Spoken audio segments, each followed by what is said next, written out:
que é a parte dos resultados do treinamento, né? Como é que a gente faz, então, para saber se as pessoas elas estão se elas absorveram, né? Se aquele momento que a gente passou em treinamento ele foi eficaz, se as pessoas saíram aplicando isso nas suas áreas, depois, né, como é que as pessoas fazem isso hoje? Então a gente perguntou como você sabe, né? Você profissional que respondeu ali, se as pessoas estão realmente aprendendo com os treinamentos ofertados pela empresa. E aí 31% comentou que utiliza ali a aplicação de questionários, né? Seja no LMS, seja ali Google Forms, Microsoft Forms, aplicam até, né, o questionário físico mesmo ali, a provinha, mas que aplicam questionários após o treinamento. 25% falaram que contam com o feedback da liderança, então eles contam aí com esse retorno do gestor, né, para que ele diga, olha, eu senti que fez efeito, senti que não fez, então fica uma coisa ali um pouco mais empírica. 18% comentou que fazem exercícios práticos após o treinamento. A gente sabe que tem muitas áreas em que isso não é uma opção, né, é necessário. Então, quando a gente fala de treinamento de NR e várias outras modalidades, a gente geralmente vai partir para a prática para comprovar aquele aprendizado. 15% falaram de indicadores de atenção e conclusão de treinamento. Então, eu mensuro não aplicando uma prova, mas sim analisando como é que foi, né? Se as pessoas ficaram aquele tempo ali no meu vídeo, se elas concluíram o treinamento, quantas pessoas ali concluíram certinho. E 11% também comentaram que ainda não monitoram hoje esses treinamentos. Rafa? Bom, pessoal, comentando aqui, tá? De todas essas porcentagens, 31% diz utilizar aí questionários, né? Após o treinamento. Os questionários, galera, eles são uma ferramenta tradicional aí, amplamente aí utilizada, tá? Mas, no entanto, a verdadeira questão que fica para a gente pensar, esses questionários estão sendo realmente eficazes? Segundo um estudo, não é nem eu que estou falando, tá? Um estudo da Harvard Business Review. As empresas americanas, olha isso, elas gastaram, olha quanto que elas gastaram, 160 bilhões em treinamento e educação dos colaboradores apenas nos Estados Unidos. E aí, esse número aumenta quando a proporção é mundial. 356 bilhões que eles gastaram globalmente em 2015. Mas o retorno desse investimento ele tem sido muito questionável. Tá?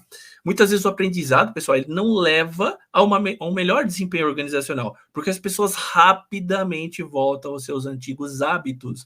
Muitas vezes porque elas também não têm o acompanhamento do pós-treinamento. Ela acaba voltando realmente para o hábito antigo dela. Então, nós precisamos nos perguntar aqui, esses questionários estão medindo a eficácia realmente do treinamento ou apenas fornecendo ali aquela falsa sensação de segurança? Uma coisa para se pensar. 25% disseram aqui, ó, feedback da liderança.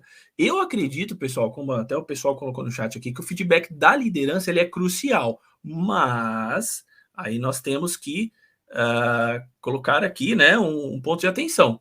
Ele também pode ser subjetivo. Aí você fala, por que, Rafa, ele pode ser subjetivo? Sim. Pessoal, a liderança ela está realmente preparada para avaliar a eficácia do treinamento? Esse mesmo artigo aí da Harvard Business Review, ele destaca isso, que muitas vezes, o que acontece dentro das empresas e muitas pessoas aí vão se identificar, tá? Que há barreiras organizacionais e gerenciais que impedem que as pessoas, né, aplicar o que aprenderam. Isso é muito, muito complicado. Isso inclui o quê? Direção incerta ali sobre estratégias, valores, líderes sêniores, tá? Que às vezes eles não trabalham como uma equipe. E aí falta aquela coordenação em toda a organização. Então, o mais correto seria uma junção, tá? De uma combinação de feedback, sim, da liderança, mais dados concretos para a gente ter uma imagem clara do que está acontecendo, tá? 18%, né, falam que aqui fazem exercícios práticos após o treinamento. Então, a prática, galera, é essencial. Ela é onde ela encontra a teoria ali na realidade. Mas tem uma outra questão também. Esses exercícios práticos que estão realmente ajudando os colaboradores no que eles aprenderam?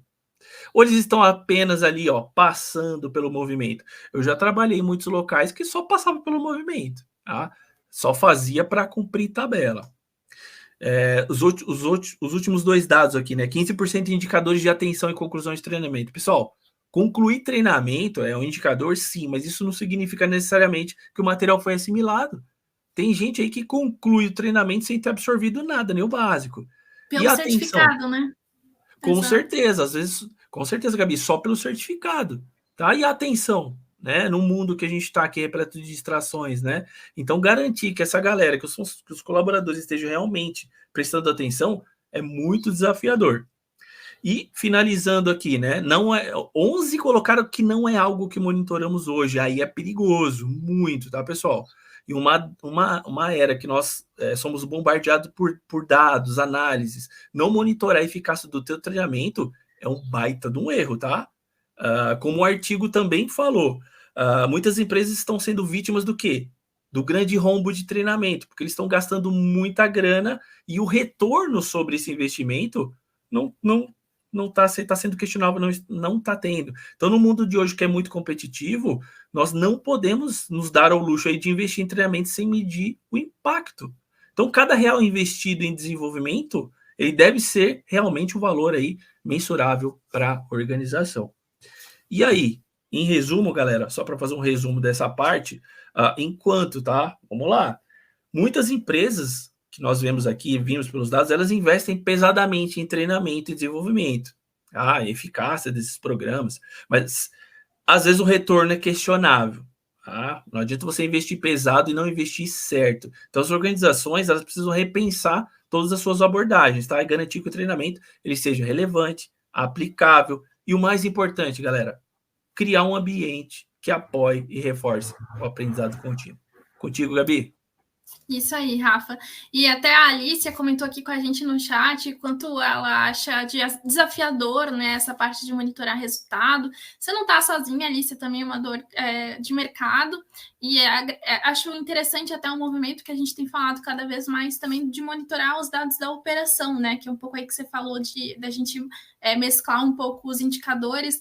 Mas, né, se a gente está aplicando um treinamento para melhorar aquele processo, para melhorar, sei lá, o meu NPS, para melhorar aquele resultado, então a gente voltar também os esforços justamente para aquele indicador que a gente quer melhorar, né? Então, se eu quero aumentar a satisfação do cliente, enfim, às vezes parece ser um pouco distante ou difícil, mas no fim é esse o resultado final que a gente quer alcançar com aquele treinamento, né?